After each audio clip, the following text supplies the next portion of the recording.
Welcome top news today. Max Fisher NYT News Service updated December 10, 2017, 2,118 ISTProtesters hold a rally outside the U.S. Embassy in Jakarta, Indonesia, to condemn the U.S. decision to recognize. Read more. Why is President Donald Trump's announcement that the United States now considers Jerusalem to be Israel's capital such a big deal? Why are some experts warning of violence or an end to the peace process? What's the dispute over Jerusalem all about, anyway? Let's review. What are the basics? Both Israelis and Palestinians claim the city as their political capital and as a sacred religious site. Israel controls the entirety of the city. Any peace deal would need to resolve that. The city's status has been disputed, at least officially, since the 1948 Arab-Israeli War. Before that, the United Nations had designated Jerusalem as a special international zone. During the war, Israel seized the city's western half. It seized the eastern half during the next Arab-Israeli War, in 1967. Most foresee a peace deal that gives western Jerusalem to Israel and eastern Jerusalem to a future Palestinian state. The United States, to present itself as a dispassionate broker, long considered Jerusalem's status to be a conflict issue that was up to Israelis and Palestinians to decide. Trump is breaking with that traditional neutrality. A demonstrator holds a Palestinian flag during clashes with Israeli troops near the Jewish settlement of Beit El, near the West Bank city of Ramallah. Maybe more important, Israel's position on Jerusalem isn't just that its capital should be somewhere in the city. A 1980 law declared Jerusalem to be Israel's undivided capital, which was widely understood as a de facto annexation of the city's eastern half. Trump, in endorsing Jerusalem as Israel's capital, did not explicitly endorse this idea. But he didn't reject it, either.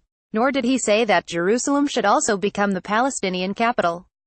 This implies that the United States is increasingly supportive of Israel's position, full annexation, though this would almost certainly kill any viable peace deal.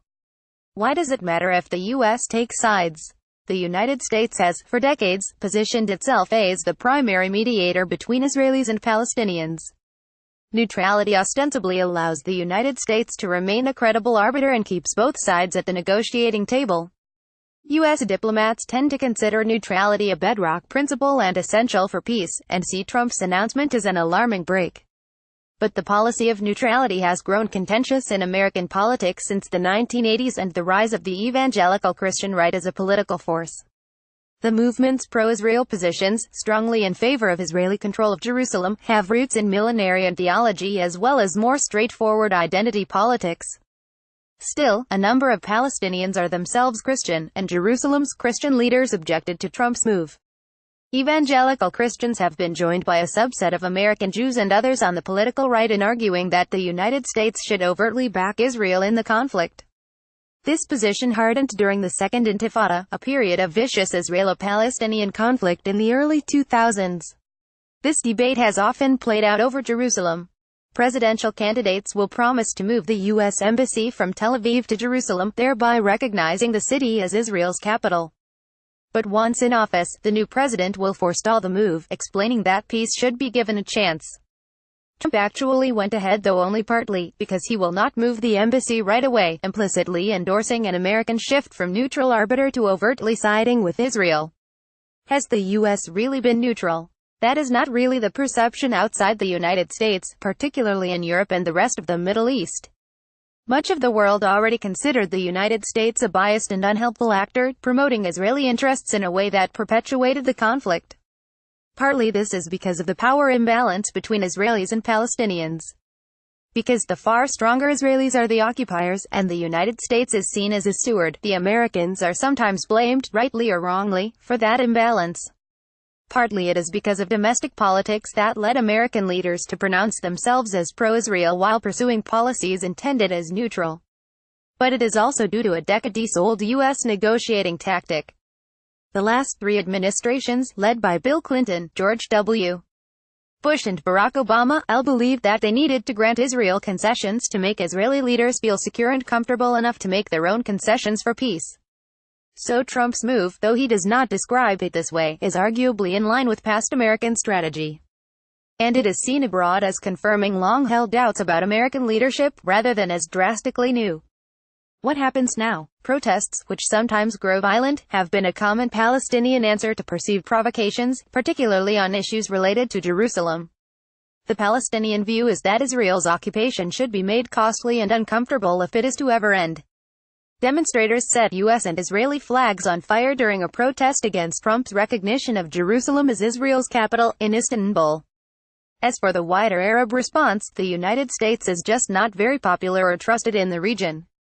That tends to happen when you invade an Arab-majority country, Iraq, on what most Arabs consider false pretenses, starting a war that kills hundreds of thousands. This move is going to be unpopular, but it's sort of a drop in the bucket. Still, it could complicate regional politics. Mark Lynch, a political scientist at George Washington University, wrote in The Washington Post, "The visible pursuit of peace, if not its achievement, has long been the mechanism by which the United States reconciles its alliances with Israel and with ostensibly anti-Israel Arab states. This could make it harder for Arab governments to justify their cooperation with what is perceived to be an Israeli plot against Palestinians. Even if Arab governments do not themselves care much about Palestinians, they worry about domestic unrest. That doesn't mean Arab states will break with Washington, but they might need to be a little quieter and more careful about cooperating. What does this change long-term? Warnings of a long-term shift tend to hinge on the idea that losing American neutrality means losing American leverage over Israelis and Palestinians to achieve peace. But the simple fact of U.S. power makes the country an important broker, neutral or not. American leverage with Israel also comes from implicitly guaranteeing Israel's security and providing it with lots of military hardware. Still, because Israel got something for nothing from Trump's announcement, it has little reason to make difficult concessions. American leverage over Palestinian leaders is also significant, since those leaders rely on U.S. support to keep their administration funded and stable. But those leaders are deeply unpopular with their own people. A real risk here is that they one day grow so unpopular that their administration collapses. This would risk chaos and violence in the short term and, long term, a likely takeover by the militant Palestinian group Hamas. All of that points toward a future in which peace is less likely, a Palestinian state is less likely, and Israel is one day forced to choose between the two core components of its national identity, Jewish and democratic. Either it asserts permanent control over Palestinians without granting them full rights, a sort of state that critics sometimes compare to apartheid South Africa, or it grants Palestinians full rights, establishing a pluralistic democracy that is no longer officially Jewish. Trump's move likely edges Israelis and Palestinians closer to that future. But things were probably moving in that direction already. Get latest news live updates on the go on your PC with News app. Download the Times of India News app for your device. Related Critics Union Property Share Filebrook247.com. Money Inc. actively Princess Diana's jeweled bag sold for over $15,000 at auction.